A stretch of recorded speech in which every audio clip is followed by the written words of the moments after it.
there is so much gnarly stuff that we saw that we can't unsee, that we had to come talk about it with you. It's Alien Romulus. This is our spoiler conversation. Yes. We did a whole separate non-spoiler review. We tried to be super careful and not give things away. Not anymore. We're getting into it here. So if you've seen the movie, great. Hang out with us and let us know what you thought about all this crazy stuff too.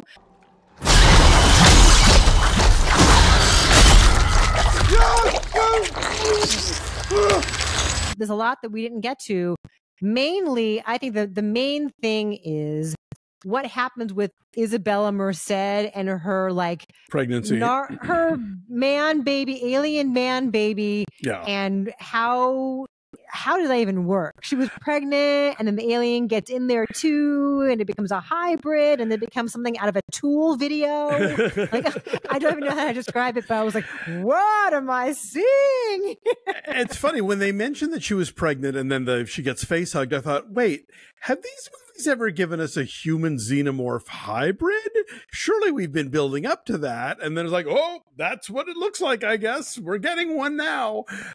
So yeah, that happens. And yeah, that's a bold move, and frankly, I'm surprised it took this long for us to get here. Like, it seems to be so much of this movie is about aliens laying eggs in humans. Like, and how did we never cross the streams? So anyway, yeah, it is quite horrifying to look at. Also for me, quite horrifying to look at is the CG Ian Holm. Let's talk about that. Yes. Once again, these. Is it all sci-fi movies, or is it just movies released by Disney Fox that really feel the need to like, let's commit digital necrophilia and dig up a dead actor and like mocap face somebody into it? And so you have to have another actor who's being covered up, and then the image of the dead guy on top of it, and the voice being faked in it. It's all very Uncanny Valley. And frankly, even if it weren't Uncanny Valley, I just think the whole thing's kind of in bad taste. Like, I still remember when we were horrified that Fred Astaire's widow let them use footage of him in that vacuum cleaner commercial. Google it, kids. And now we just accept this on as a regular thing. And I hate it. And I don't think we needed to do it. It could have been anybody. It could have been any other synthetic. It didn't have to be the one from the original movie, so that we could all go, oh, hey, it's the one from the original movie. But yeah, so we have this fake Ian Holm who is, I guess, did they make a bunch of Ian Holm synthetics and he's a cousin of the one who gets ripped up in Alien? Like, I don't even know, but he's nonetheless here to provide exposition and whatnot. See, I don't know why this didn't bother me as much as, say, like Ghost Harold Ramis in the Ghostbusters movies. Like, that I think is gross too. And like when they do like hologram various versions of Anakin that they like repurposed into Return of the Jedi, like when Peter Cushing gets dug up for Rogue One or whatever. Yeah, it's I feel like that this one here for some reason didn't bother me as much. Maybe because I felt like from a narrative perspective they used it more effectively versus like shoehorning it in. Like, hello, here's a person you know. Like, he is consequential to the story, and they use it a lot more. I guess they didn't need it. But I wasn't as offended by it as I am in other examples. I mean, like in Aliens, Paul Reiser knows about the xenomorphs and knows that Weyland-Yutani wants to nab one. You know, I don't think you have to introduce or reintroduce an existing character to fill you in on that front. I think that like the corporation has been at it all this time, that, you know, anybody could have told you that. But I think just having it be Ian Holm just gives it that connective tissue for audiences who, you know, want to recognize things, you know, and I don't know that you need it. And but he has more than that, though. He almost functions like Hal in 2001 in that he has control over the ship and like what they have access to. Yeah, so he becomes a villain in that way. Sure, but I think you could have a new synthetic do the same thing. I don't know, and not have it be so gross. Yeah, I mean, just gross in the exploitation of a dead person's image. Yes, so yeah, didn't love that. And then what was the other thing that we? Oh yeah. And then speaking of synthetics, the Andy has what I referred to in my review as the Flowers for Algernon arc. If you guys ever had to read that book in high school, or you saw the movie Charlie with Cliff Robertson that he won an Oscar for, it's about someone who has mental issues and is given an experimental drug that makes him super intelligent, but then ultimately he begins to lose his intelligence to be even worse off than he was at the beginning of the movie, and then dies. He doesn't die, but he goes from being like this kind of damaged synth who functions essentially as like, you know, your adorable neighbor with, you know, brain damage who tags along and you love him and you protect him from bullies. That's kind of the function he's serving in the movie. And then they put the little disc in. Suddenly he becomes like super intelligent synth, and also gets a new directive, which kind of leaves Cailee Spaeny out in the cold because he now is signed up for the Weyland-Yutani agenda of saving the xenomorph above all else. Him being smarter, like it giveth and it taketh away, because he has access to things that they need, but then now he's part of the system and has a new directive and is working in concert with Ghosty and Home, right? You know, and so that's all, you know, scary too. So I thought that was really effective as well because David Jonsson gets to show a ton of range, within a very small amount of time, and does both facets of this character very effectively and distinctly. And then you just like you come to like this character, so then to feel like you can't trust him creates a sense of tension and danger. It's scary for us and for them, and so I thought that was really effective the way that they use that character. And then, you know, then she has to take the thing back out again, right? Even though it's detrimental to survival, but it makes him like nicer again. Anyway. The one that's her actual friend and not just in his body, you know. I should have asked our friend Tom about this because I am not as up on my alien lore as perhaps I should be, but is this the first time that the Weyland-Yutani go, like the reason that they want the xenomorph, I think in other films it's been expressed as like they want to weaponize it, basically, that it's just like it's this perfect organism and the acid blood and basically the idea like we're going to create xenomorph super soldiers or something.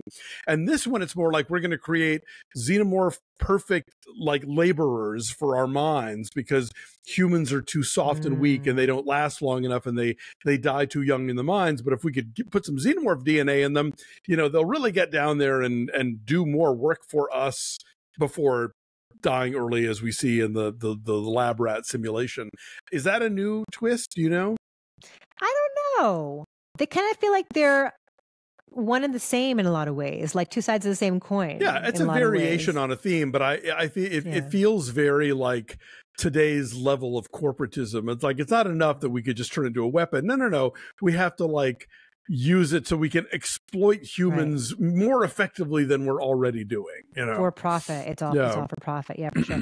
I thought that the thing with the pilot who has the xenomorph in her, when she like uses the light, she shines the light and you see it through her chest. I thought that was very effective. Well, that was like, that's a Chekhov's X-ray, like because she picks up and she does her arm, she goes, ooh, cool, and I'm like, oh, we'll see that again.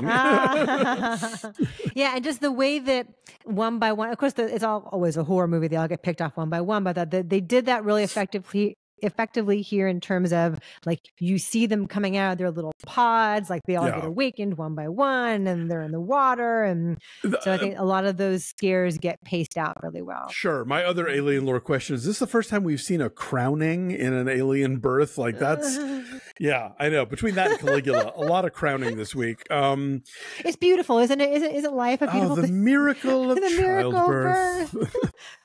Yeah. So overall, then, now it's been a few days since you've seen this. Like, how are you feeling about this film now? I'm still kind of mixed. Like, I think that I get the idea of the sort of legacy sequel, you know, and I was less of a fan, I think, than a lot of people of like Prometheus and whatever the last Ridley Scott Alien was. So I'm much more interested in the idea of like kind of going back to the clunky industrial nitty gritty of the first couple of movies rather than try and dig into the backstory of Weyland-Yutani or whatever. As much as I liked Michael Fassbender and Numi Rapace's performances and some moments in those movies.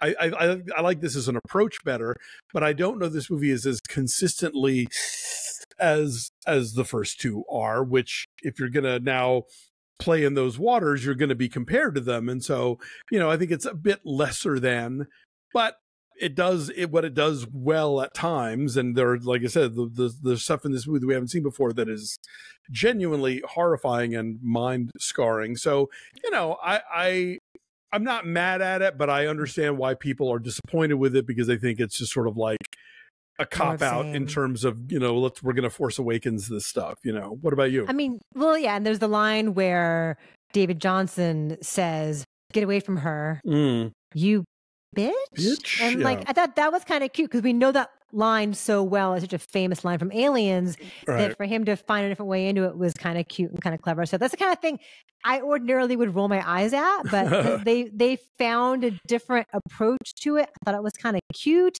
even though like it's a line from a movie that hadn't even happened yet, based on when these things all fall in so the now timeline. He said it first, and now it's canonical. Yes, I thought that was cute. And then the way that that Cailee Spaeny gets rid of the man baby terror, with the cargo hold, like that whole scene is so tense, like her hanging from the cable and like the lever has to come over and like does the thing and that planet, the way they depict that planet with all the rings is so beautiful, but also scary as hell because it's dangerous. And so I thought that was well done. Yeah, and you see why they want to get the hell out of there if the sun never rises there. I do like that they really lean into the anti-corporatist slant of the first. I mean, I guess of all the films, but certainly of the first couple of ones as well. And I like the fact that they didn't cast somebody that felt like they were trying to create another Ripley. Cailee Spaeny is so physically different from Sigourney Weaver that she gets to do her stuff in her own distinct way. So that was I appreciated that. I like that too. Anyway, thanks guys for watching. Let us know if you are still traumatized by what you saw in this movie, and let us know what you thought of it. Thanks so much.